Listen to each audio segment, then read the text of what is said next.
Jai Hind, one and all. The topic we are going to take today is non-ohmic devices. नाम से ही बहुत clear है, एक ऐसा डिवाइस जो कि ओम्स लॉ को फॉलो ना करता हो, एक ऐसा डिवाइस जो कि ओम्स लॉ को फॉलो ना करता हो।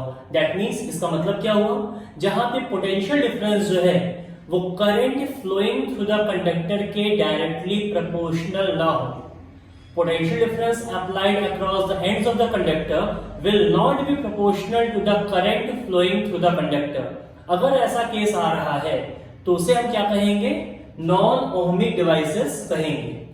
तो ऑब्वियस सी बात है कि ऐसे डिवाइसेस का अगर हम ग्राफ बनाते हैं, वीआई ग्राफ बनाते हैं, तो वीआई ग्राफ भी आपका लीनियर नहीं होगा। ऐसे डिवाइसेस के लिए वीआई ग्राफ लीनियर नहीं होगा। The second point is the relation between V and I depends on the sign of V. V और I के बीच का रिलेशन कैसा होगा, ये V के साइन पे डिपेंड करेगा। V और I के बीच का रिलेशन कैसा होगा, ये V के साइन पे डिपेंड करेगा। That means we are providing the positive voltage or the reverse biasing negative voltage. Negative voltage का मतलब क्या है, अगर हम रिवर्स बायसिंग का इस्तेमाल करते हैं, ये जो बायसिंग वर्ड है, बायसिंग वर्ड का मतलब होता है कनेक्शन। कनेक्शन कैसे किया जा रहा है, अगर positive terminal of the conductor को positive terminal of the cell से कनेक्ट कर दिया जाए, ओके, तो forward biasing.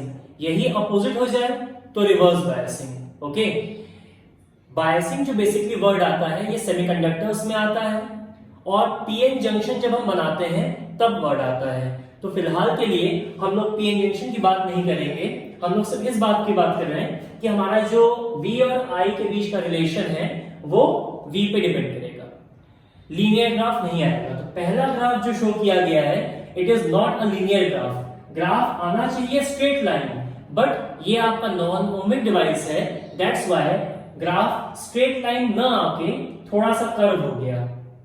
Non ohmic device होने की वजह से ग्राफ थोड़ा सा कर्व हो गया। अब अगर हम किसी सेमीकंडक्टर की बात करते हैं, जैसे कि gallium arsenide, okay, gallium arsenide की बात किया जा रहा है, इस केस में ग्राफ कुछ ऐसा आता है। अगेन स्ट्रेट लाइन ग्राफ नहीं है।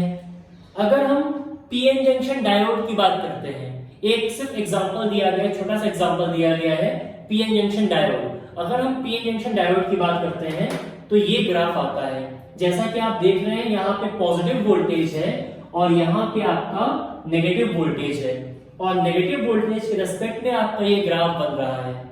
नेगेटिव वोल्टेज के रेस्पेक्ट में ये आपका ग्राफ बन रहा है।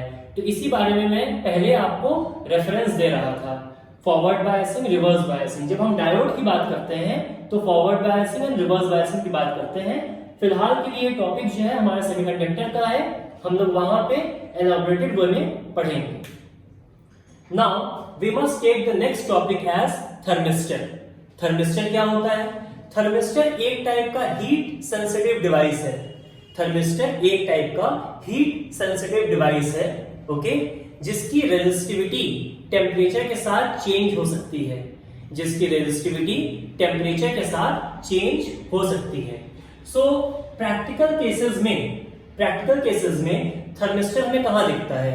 जस्ट फॉर एग्जाम्पल, अगर हम बात करें एसी की, बहुत से स्टूडेंट्स के घर में, बहुत से लोगों के घर में एसी होगा। सपोज आपने एसी का टेम्परेचर 23 डिग्री सेल्सियस पे फिक्स किया है। एग्जाम्पल सुनिएगा ध्यान से। सपोज आपने एसी का टेम्परेचर 23 डिग्री सेल्सियस पे फिक्स किया है। द पॉइंट ऑफ टाइम, जिस पॉइंट पे रूम का टेम्परेचर 23 डिग्री सेल्सियस आ जाएगा, एसी अपने आप बंद हो जाता है। एक कट से एक आवाज आती है। ये जो आवाज है ये शो करता है कि एसी जो है वो बंद हो गया है, ऑटो कट ऑफ हो गया है। That is known as auto cut off. Okay, the technical word is auto cut off. एक सर्टेन टेम्परेचर पे पहुंचने पे एसी ऑटो कट ऑफ हो गया। यही काम आपका गीजर में भी होता है। गीजर भी एक सर्टेन टेम्परेचर पे पहुंच के ऑटो कट ऑफ हो जाता है। That means it is temperature sensitive. Okay, temperature के साथ साथ रेजिस्टिविटी चेंज हो रही है। ये हीट सेंसिटिव डिवाइस है। टेम्परेचर की जब हम बात करेंगे तो डिग्री ऑफ हॉटनेस और कोल्डनेस ऑफ द बॉडी की बात करेंगे। ओके, तो आपके हीट सेंसिटिविटी का मतलब एक सर्टेन टेम्परेचर पे पहुंचा और ये ऑटो कट हो गया। ओके, इसकी मैन्युफैक्चरिंग कैसे करते हैं?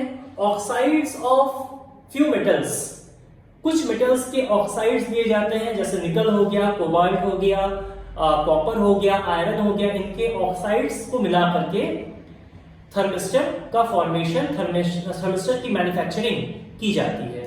ओके, इसकी जो साइज होते हैं, जिस साइज में जो आपके मार्केट में अवेलेबल है, ऑब्वियस बात है हम अपने घर में जितने भी इलेक्ट्रॉनिक डिवाइसेस इस्तेमाल कर रहे हैं, सभी इलेक्ट्रॉनिक डिवाइसेस में थर्मिस्टर का यूज हो रहा है।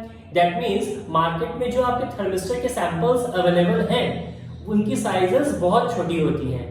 ये आपके बीड्स के फॉर्म में, डिस्क के फॉर्म में, रॉड के फॉर्म में अवेलेबल होता है।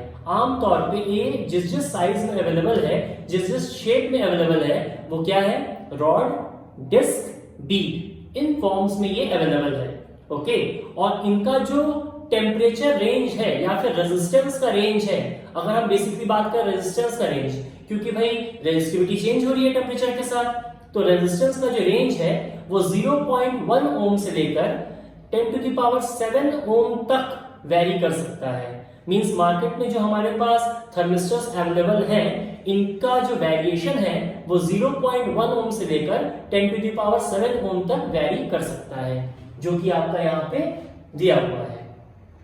Now pair of platinum leads, मान लीजिए ये आपका थर्मिस्टर है, थर्मिस्टर के इस साइड में और इस साइड में प्लैटिनम लीड्स लगा दिए जाते हैं, जिससे कि इलेक्ट्रिकल कनेक्शन किया जा सके। आपके थर्मिस्टर के दोनों तरफ प्लैटिनम लीड्स लगाए जाते हैं for making electrical connections. Second point, ये जो थर्मिस्टर है, इसे ग्लास के चेंबर में या फिर ग्लास के केस में कवर कर दिया जाता है। ओके, थर्मिस्टर को ग्लास के केस में कवर कर दिया जाता है। क्यों? क्योंकि ग्लास का मेल्टिंग पॉइंट बहुत हाई होता है। बिकॉज ग्लास का मेल्टिंग पॉइंट बहुत हाई होता है, ये छोटे मोटे टेम्परेचर से गलने वाला नहीं है। It will not be you can say affected, it will not be affected by a small temperature of 100 degree Celsius और 200 डिग्री सेल्सियस, बिकॉज ग्लास का जो आपका मेल्टिंग पॉइंट है वो बहुत हाई है। ओके, नाउ यूजेस, कहां इसका इस्तेमाल किया जाता है? 3-4 बेसिक एग्जांपल्स हैं। पहला जो मैंने आपको एग्जांपल दिया था एसी में, गीजर में। एसी गीजर की अगर हम बात करेंगे, दैट मींस वोल्टेज स्टेबलाइजेशन में, वोल्टेज स्टेबलाइजेशन में इसका इस्तेमाल किया जा सकता है। Okay, temperature control unit of industry, industry के टेम्परेचर कंट्रोल यूनिट में इसका इस्तेमाल किया जाता है। टीवी का जो फिलामेंट है, उस फिलामेंट को बचाने के लिए थर्मिस्टर का यूज किया जाता है। And one more, to detect very low temperature, ये बहुत लो टेम्परेचर लगभग 10 केल्विन को भी ये मेजर कर सकता है। 10 केल्विन को भी ये मेजर कर पाएगा। Thank you.